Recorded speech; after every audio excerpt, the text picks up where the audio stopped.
Dans les ruelles poussiéreuses de la ville d'Abeokuta, une femme nommée Nkem vivait avec ses 3 enfants. Son mari, Uchenna, l'avait abandonnée sans prévenir un matin, laissant derrière lui une lettre froissée et une pile de dettes. Il avait fui ses responsabilités, préférant chercher une vie facile ailleurs, sans se retourner, sans se soucier de ce qu'allait devenir sa famille. Ce jour-là, le monde de Nkem s'était écroulé. Elle avait regardé ses enfants dormir, leurs petits visages paisibles ignorant encore la tempête qui allait les engloutir. Elle avait pleuré en silence, ses larmes tombant sur les draps usés de leur matelas commun, mais dès le lever du soleil, elle s'était levée, déterminée à ne jamais abandonner. Elle n'avait aucun diplôme, aucune compétence particulière, mais elle avait sa foi, son courage, et surtout, l'amour infini qu'elle portait à ses enfants. Elle s'était mise à vendre du PAP dans les rues, dès 4 heures du matin, traînant sa vieille marmite sur un poêle à charbon. Elle arpentait les rues, appelant les passants avec sa voix éraillée, PAP chaud, PAP sucré. Parfois, elle gagnait à peine de quoi acheter du gari pour le soir. D'autres fois, elle rentrait sans rien, et alors, elle mentait à ses enfants, elle disait qu'elle avait déjà mangé dehors, qu'elle n'avait pas faim, pendant que son ventre criait famine. Son aîné, Obiora, avait alors 8 ans, sérieux et observateur. Il voyait les larmes que sa mère essuyait quand elle pensait qu'il ne la regardait pas. Sa sœur, Amaka, n'avait que 6 ans, vive et bavarde, mais elle devenait silencieuse chaque fois que leur mère rentrait les bras vides. Le petit dernier, Ebuka, n'avait que 3 ans et passait ses journées accrochées au pagne de Nkem, la suivant partout où elle allait. Nkem refusait de demander l'aumône. Elle préférait laver les habits des voisins, frotter les sols, transporter des marchandises au marché plutôt que de tendre la main.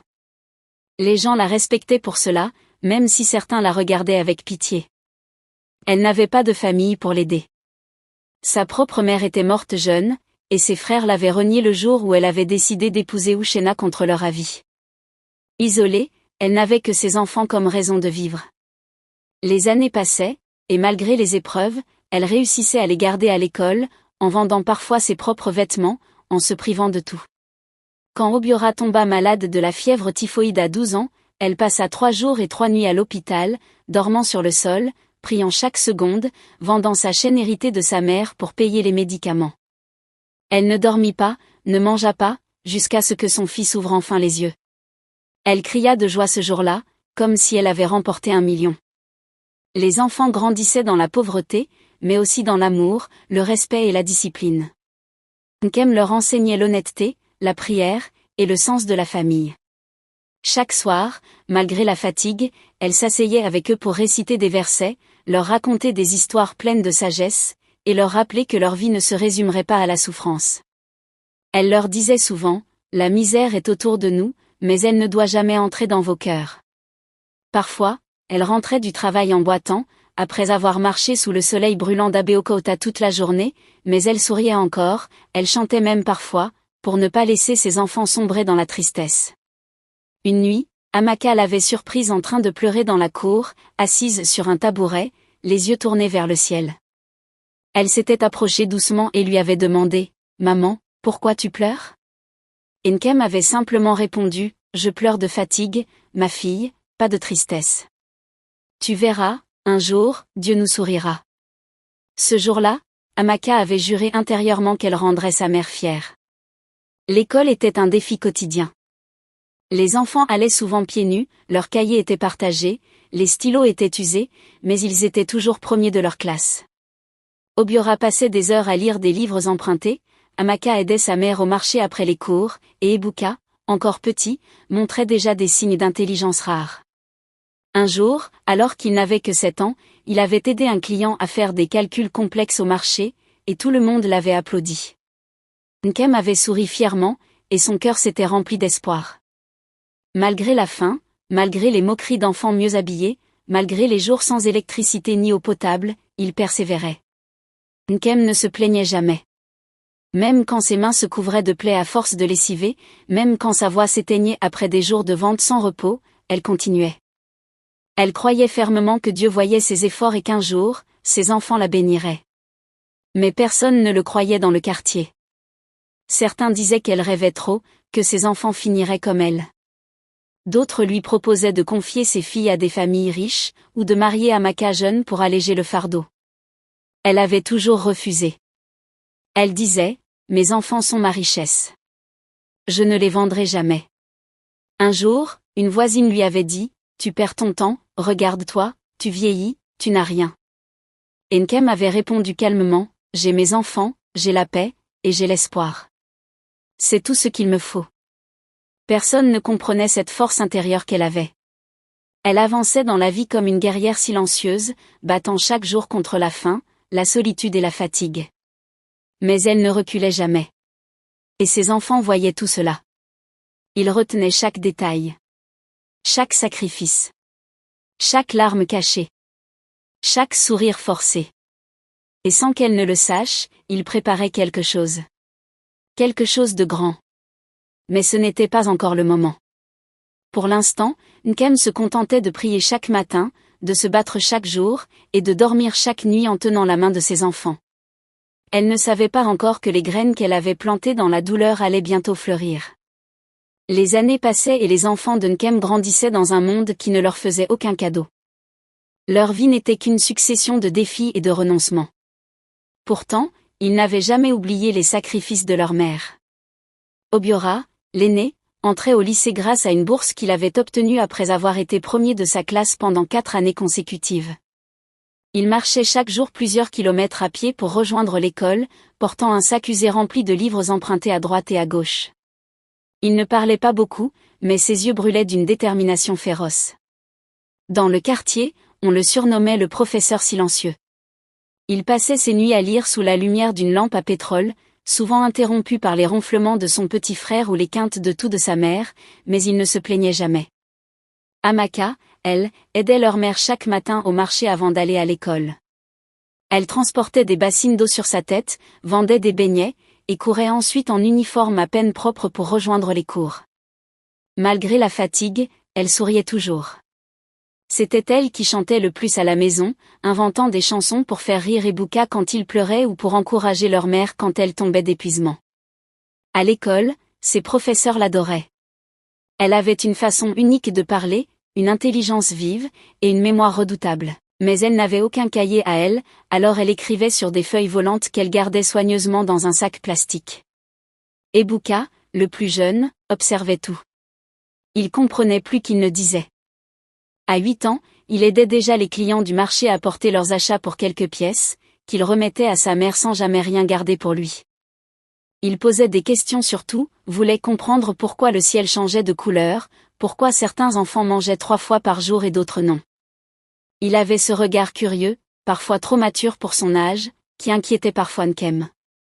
Elle se demandait si ses enfants n'allaient pas se briser à force de porter trop de responsabilités trop tôt. Pourtant, chaque soir, elle les regardait dormir côte à côte sur le vieux matelas et elle priait longuement, demandant à Dieu de leur ouvrir les portes que la société leur fermait. Un jour, Obiora rentra de l'école avec une lettre dans la main. Il avait été sélectionné pour représenter l'État dans une compétition nationale de mathématiques.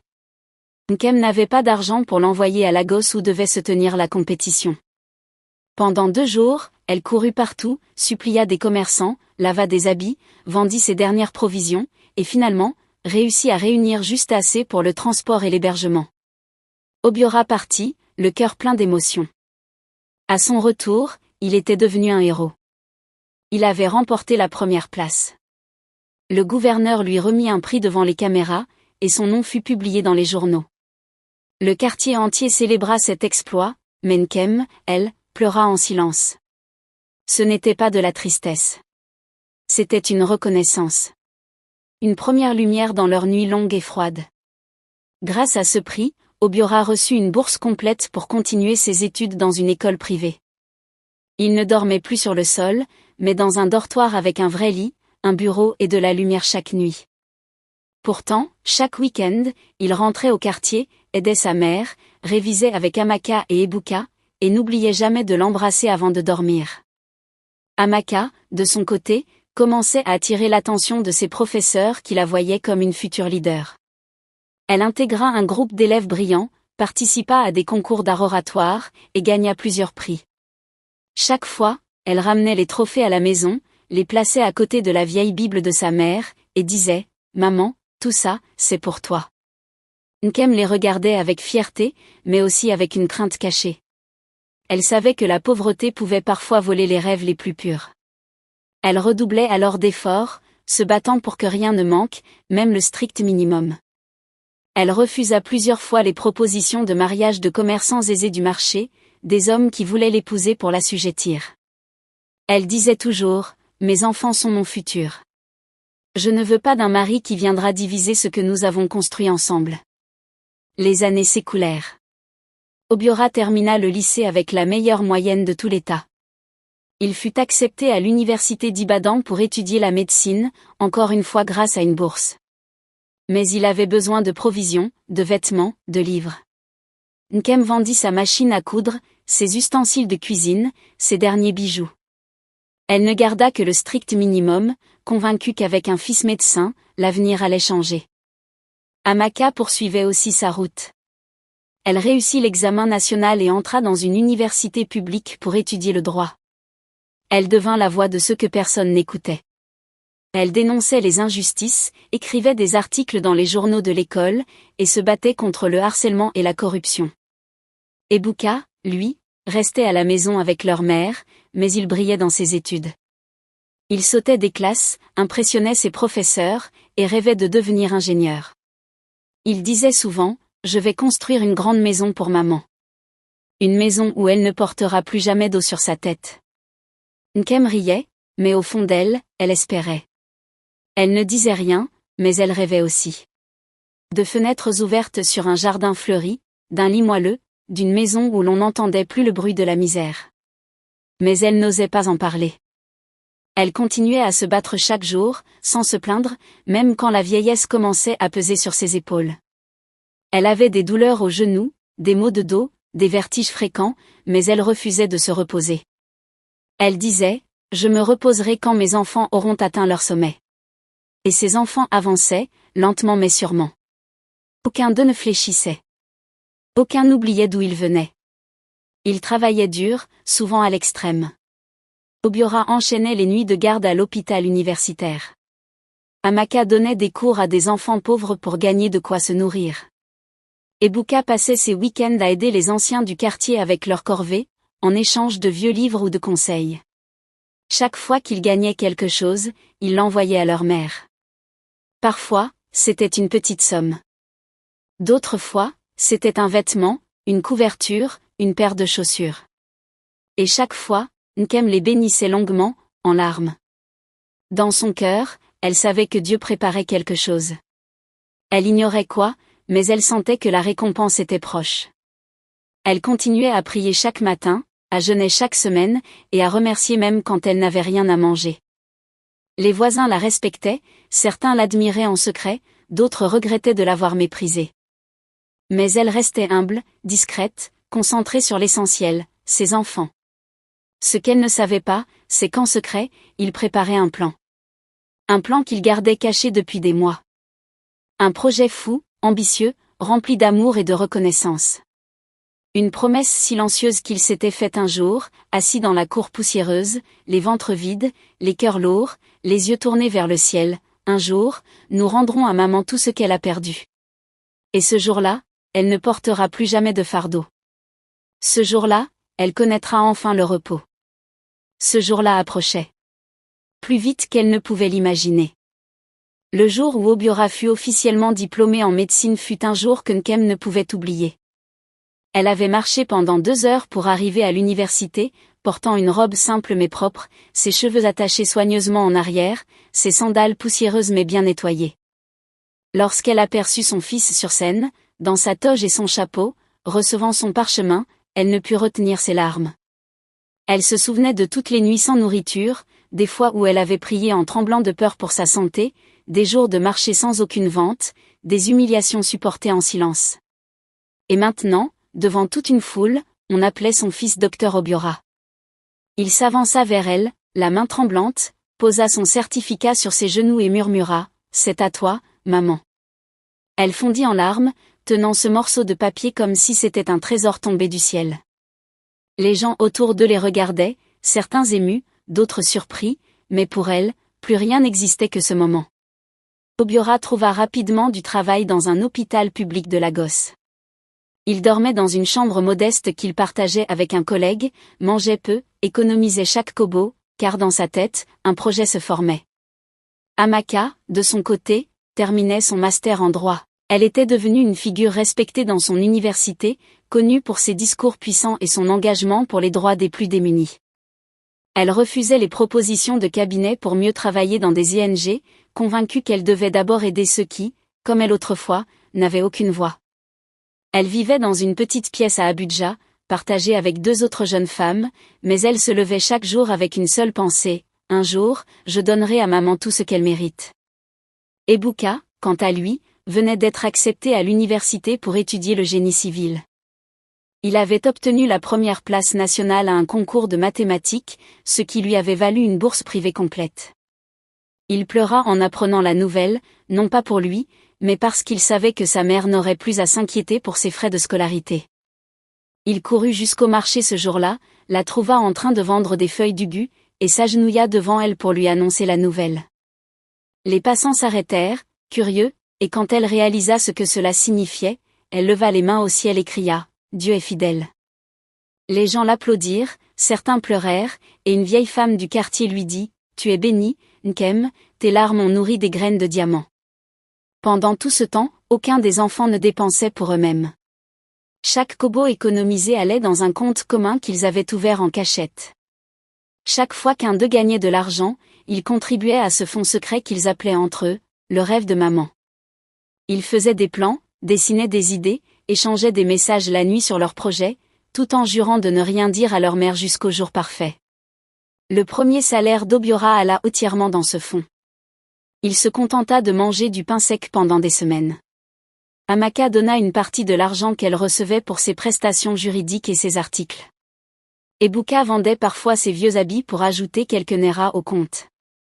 Ils travaillaient tous en silence, ne parlant de leurs plans qu'entre eux, et quand leur mère s'inquiétait de les voir trop économes ou trop silencieux, ils lui répondaient toujours: « On va bien, maman, tout ira bien. » Un jour, Obiora appela ses 2 cadets en vidéoconférence.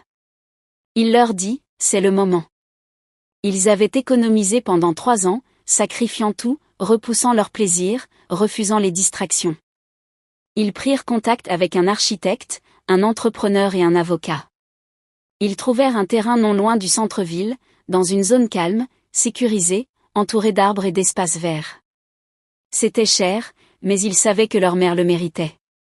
Ils commencèrent la construction d'une maison. Pas une grande villa ostentatoire, non. Mais une belle maison à un étage, avec 3 chambres spacieuses, un salon lumineux, une cuisine moderne, une bibliothèque, un jardin fleuri, et surtout, une véranda où leur mère pourrait s'asseoir chaque matin pour lire sa Bible et écouter le chant des oiseaux. Ils veillèrent à chaque détail. La chambre de Nkem fut conçue avec un lit spécial pour soulager ses douleurs lombaires.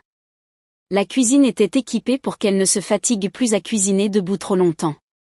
La salle de bain avait une eau chaude automatique.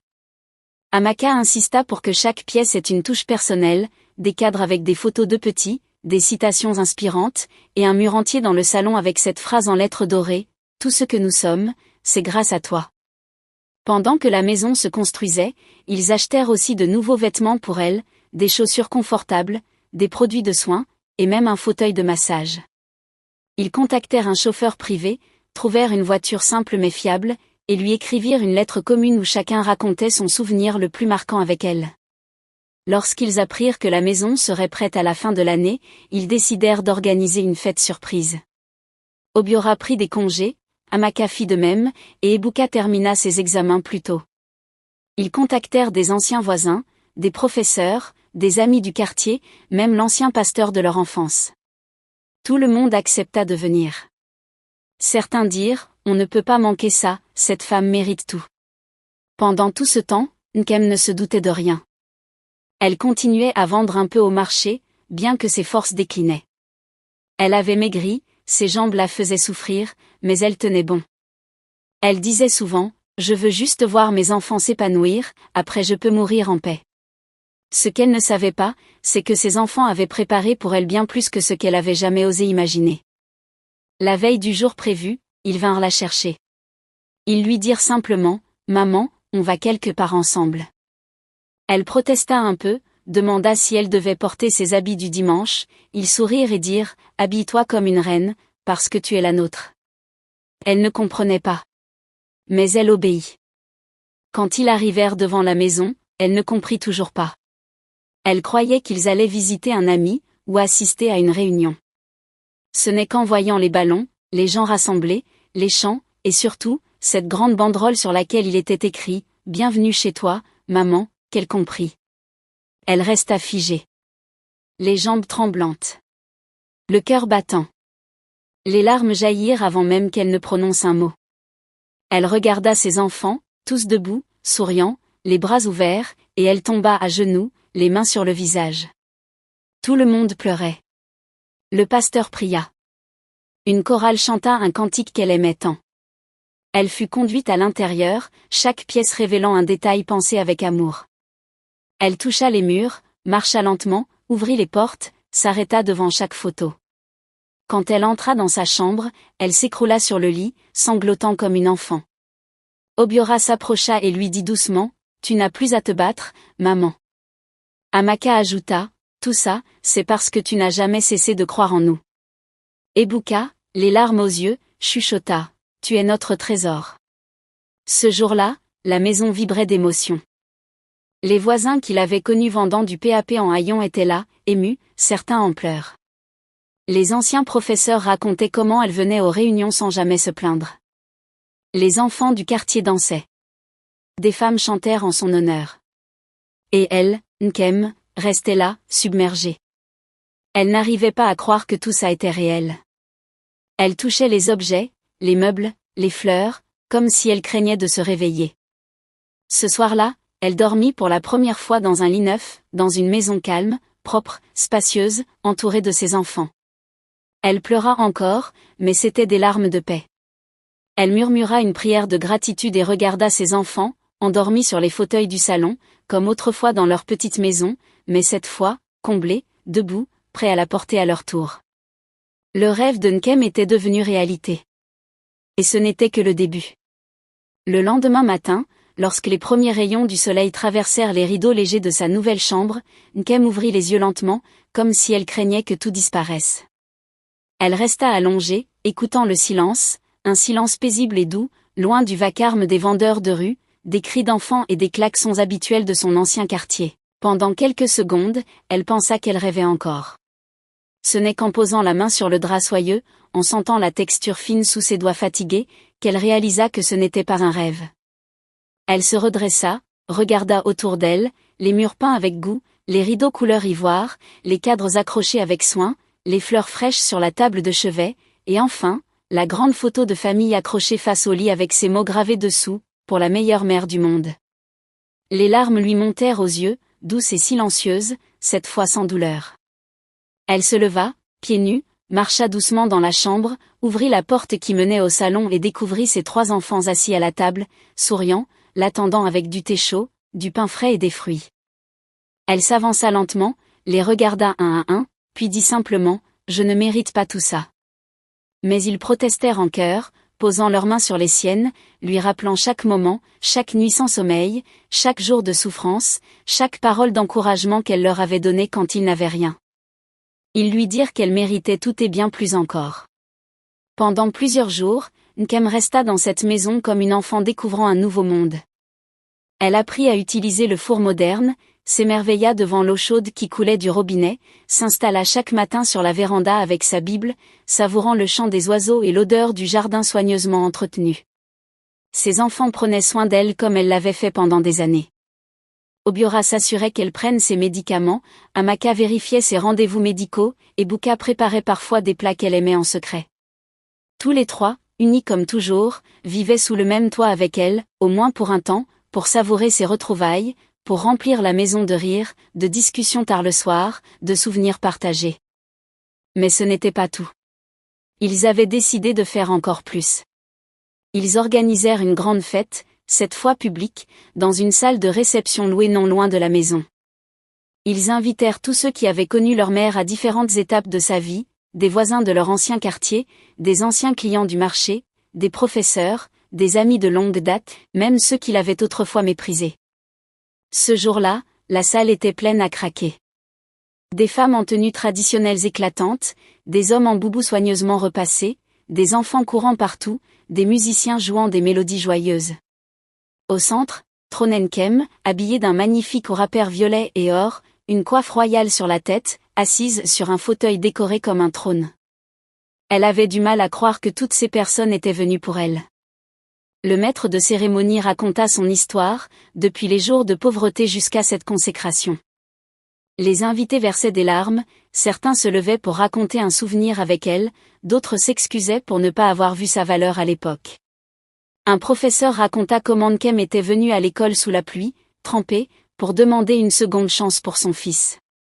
Une voisine raconta comment elle l'avait vu donner son dernier morceau de pain à un enfant inconnu. Le pasteur, la voix tremblante, dit qu'il avait toujours su que Dieu honorerait cette femme d'exception. Puis, l'un après l'autre, ses enfants prirent la parole. Obiora parla de ses nuits d'angoisse à l'université, et de la voix de sa mère dans sa tête qui lui disait de ne jamais abandonner. Amaka raconta comment elle avait appris à aimer la justice en observant sa mère se battre sans jamais tricher. Ebuka termina en disant que tout ce qu'il savait, il l'avait appris en regardant sa mère se lever chaque matin, même quand elle n'avait plus de force. Chaque parole toucha le cœur de l'auditoire. À la fin, ils dévoilèrent un cadeau spécial, une fondation créée au nom de leur mère, destinée à aider les veuves et les mères célibataires à accéder à des formations, à des microcrédits, et à un soutien émotionnel. Ils avaient investi une bonne partie de leurs économies dans ce projet, convaincus que la meilleure manière de l'honorer était de prolonger son œuvre à travers d'autres femmes. Lorsqu'Nkem vit le logo de la fondation, une silhouette de femme tenant 3 enfants par la main, elle s'écroula de nouveau en larmes. Elle n'arrivait pas à croire qu'un simple PAP vendu au marché, des habits lavés au fil des ans, des prières murmurées dans l'obscurité, pouvaient mener à une telle grandeur. Ce soir-là, elle dansa. Pour la première fois depuis des décennies, elle dansa comme une jeune fille, entourée de ses enfants, de la musique, des rires, de l'amour. Les gens prirent des photos, chantèrent son nom, certains l'appelèrent Reine-Mère. Mais elle, humble comme toujours, levait les mains vers le ciel, répétant encore et encore, toute la gloire à Dieu. À leur retour à la maison, elle demanda un moment seule dans sa chambre. Elle s'agenouilla, toucha le sol de ses 2 mains, et pria longtemps. Une prière silencieuse, profonde, remplie de gratitude. Puis elle s'allongea sur son lit, le cœur en paix, le corps détendu. Elle se disait que même si la mort venait cette nuit, elle partirait heureuse, comblée, sereine. Mais la vie venait à peine de lui offrir un nouveau départ. Les jours suivants furent remplis de bénédictions. Des gens venaient frapper à la porte pour la féliciter, des journalistes demandaient des interviews, des ONG proposaient des partenariats avec la fondation. Nkem restait simple, refusa de parler devant les caméras, disant toujours « Ce sont mes enfants, ce sont eux les héros ». Elle se consacra à la fondation, allait à des réunions, encourageait des femmes, racontait son parcours sans jamais se vanter. Et chaque fois qu'on lui demandait comment elle avait fait pour réussir malgré tout, elle répondait doucement « J'ai cru. J'ai cru en Dieu, et j'ai cru en mes enfants ». Cette phrase devint célèbre dans tout le quartier, puis dans la ville. Un jour, un journaliste écrivit un article intitulé « La mère qui a tout donné ». On y racontait en détail son parcours, les sacrifices, les humiliations, les victoires. L'article fit le tour des réseaux sociaux, et bientôt, des dons affluèrent pour la fondation. Une compagnie d'assurance offrit de couvrir tous les frais médicaux de Nkem à vie. Un promoteur proposa de construire un centre pour femmes en détresse à son nom. Mais ce qu'elle chérissait le plus, ce n'était pas les honneurs. C'était de s'asseoir chaque soir sur la véranda, entourée du rire de ses enfants, sentant l'odeur des plats cuisinés, écoutant les histoires de leur journée, les regardant comme elle les avait toujours vus, comme des miracles. Et elle se disait que tout cela en valait la peine. Chaque larme, chaque douleur, chaque humiliation, chaque nuit d'insomnie avait préparé le terrain pour cette moisson d'amour. Ce n'était plus seulement une mère qui avait élevé ses enfants dans la pauvreté. C'était une femme dont l'histoire avait inspiré des centaines, une lumière pour d'autres familles brisées, un symbole vivant que l'amour, le travail et la foi pouvaient tout surmonter. Et au fond de son cœur, elle murmurait chaque soir en regardant le ciel, « Merci. » Simplement, merci. Quelques mois plus tard, alors que la saison sèche débutait doucement et que les arbres du jardin perdaient lentement leurs fleurs rouges et jaunes, Nkem s'éveilla un matin avec une sensation étrange dans la poitrine. Non pas une douleur, mais une paix si profonde qu'elle en fut bouleversée. Elle resta allongée un long moment, observant les rideaux danser lentement sous l'effet du vent, écoutant le chant des oiseaux familiers qui venaient chaque matin lui tenir compagnie. Ce jour-là, elle sentit dans ses os que quelque chose avait changé, comme si la vie lui soufflait doucement que l'essentiel avait été accompli.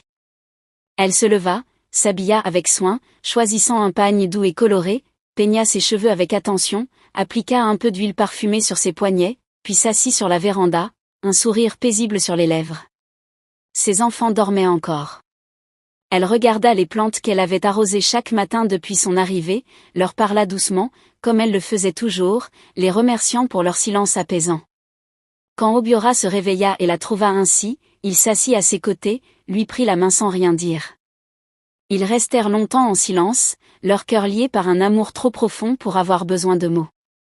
Plus tard dans la journée, Amaka revint d'une réunion pour la fondation avec un dossier plein de nouveaux projets. Elle entra dans la maison, toute excitée, et s'écria « Maman, on va ouvrir une deuxième branche de la fondation à Port Harcourt. » Mais en voyant le visage calme de Nkem, elle s'approcha lentement, posa ses documents sur la table, et s'assit à ses pieds comme lorsqu'elle était enfant. Nkem posa la main sur sa tête, la caressa doucement, et murmura « Je suis fière de toi, ma fille, plus que tu ne pourras jamais comprendre. » Ebuka arriva en courant en fin d'après-midi, tout heureux de montrer à sa mère les plans d'un projet d'ingénierie auquel il venait de participer avec une grande entreprise. Il avait l'air si jeune, si fort, si rempli d'avenir que Nkem sentit ses yeux se remplir de larmes sans qu'elle le veuille. Elle l'embrassa sur le front, le serra fort contre elle, et lui dit « Tu es un homme maintenant, mais tu resteras toujours mon petit garçon. » Ils dînèrent tous ensemble ce soir-là, autour d'un bon repas préparé avec soin par Amaka. Ils rirent, racontèrent des souvenirs, parlèrent de leur enfance, des moments les plus durs qu'ils avaient traversés. À un moment, Obiora se leva son verre et dit « À notre mère, la plus courageuse, la plus forte, la plus belle. » Ils trinquèrent tous, et Nkem rit, ce rire doux qui réchauffait les cœurs. Avant d'aller dormir, elle s'arrêta un instant devant le grand miroir du salon, regarda son reflet, et dit doucement « Dieu, je te rends tout. Tu m'as donné au-delà de ce que je pouvais imaginer. » Puis elle monta lentement les marches vers sa chambre, s'allongea sur son lit, s'enveloppa dans sa couverture préférée, et ferma les yeux. Cette nuit-là, Nkem rêva. Elle se revit jeune, courant avec ses enfants dans les ruelles poussiéreuses, les portant sur son dos, chantant malgré la faim. Elle se revit priant sous la pluie, dormant à même le sol, tenant ses enfants contre elle quand la peur frappait à leur porte. Puis le rêve changea. Elle se vit dans un jardin lumineux, marchant sans douleur, vêtue de blanc, entourée d'une lumière paisible. Une voix douce lui dit « Tu as accompli ta mission. » Au matin, quand le soleil se leva, la maison était silencieuse. Obiora fut le premier à frapper à sa porte, comme à son habitude. Pas de réponse. Il entra doucement, la trouva allongée paisiblement, les mains croisées sur son ventre, un sourire sur les lèvres. Il comprit immédiatement. Il s'agenouilla, prit sa main, et pleura doucement. Amaka accourut, suivie d'Ebuka. En la voyant, ils restèrent figés, submergés par l'émotion. Ils pleurèrent longtemps, sans bruit, chacun serrant l'autre, comme pour ne pas s'effondrer. Mais malgré la douleur, ils savaient. Ils savaient que leur mère était partie en paix, entourée d'amour, honorée, comblée. Les jours suivants furent remplis de visites, d'hommages, de chants. Des centaines de personnes vinrent lui rendre hommage. On célébra sa vie, on raconta son histoire dans les journaux, à la radio, même à la télévision. Son portrait fut affiché à l'entrée de la fondation, accompagné de cette phrase « Une mère, une guerrière, une reine ». Ses enfants organisèrent une cérémonie simple, mais digne, avec des chants, des prières, et des témoignages. Ils parlèrent d'elle avec amour, sans tristesse, répétant qu'elle avait gagné son repos. La fondation poursuivit ses actions avec plus de force encore. De nouveaux centres furent ouverts dans plusieurs États. Des centaines de femmes furent aidées, inspirées, sauvées. Et à chaque inauguration, on racontait l'histoire de Nkem, la mère qui n'avait rien mais qui avait tout donné, celle qui avait semé l'amour dans les terres les plus arides et récolté une moisson de gloire. Les années passèrent, mais sa mémoire ne s'effaça jamais. Ses enfants, devenus des figures respectées dans leur domaine, évoquaient toujours leur mère dans leurs discours. Obiora devint un médecin reconnu, ouvrant une clinique gratuite dans son quartier d'enfance. Amaka devint une avocate influente, défendant les droits des femmes et des enfants dans tout le pays. Ebuka fonda une entreprise de construction éthique et durable, employant des jeunes de quartiers défavorisés. Et dans chacun de leurs bureaux, il y avait une photo de leur mère, entourée d'eux, souriante, rayonnante. Elles vivaient dans leurs gestes, dans leurs choix, dans leur réussite. Et chaque année, à la date de son départ, il se retrouvait dans la maison qu'il lui avait construite. Il nettoyait le jardin, réparait les petites choses, s'asseyait sur la véranda, buvait du thé, et parlait d'elle comme si elle allait sortir d'un moment à l'autre. Car dans leur cœur, elle n'était jamais partie. Elle était la racine de tout. L'âme de leur histoire. Et dans chaque femme qu'ils aidaient, dans chaque enfant qu'ils sauvaient, dans chaque vie qu'ils touchaient, c'était Nkem qui continuait d'exister, lumineuse, éternelle. Car une mère qui aime comme elle ne meurt jamais vraiment. Elle devient un feu sacré qu'aucun vent ne peut éteindre. Si cette histoire vous a touché, alors abonnez-vous dès maintenant pour ne pas manquer nos prochaines histoires inspirantes. Activez la cloche de notification, laissez un commentaire pour partager ce que vous en avez pensé, et surtout, partagez cette vidéo autour de vous. Ensemble, faisons vivre la mémoire de nos mères africaines et célébrons leur force, leur courage et leur amour inconditionnel. À très bientôt sur cette chaîne.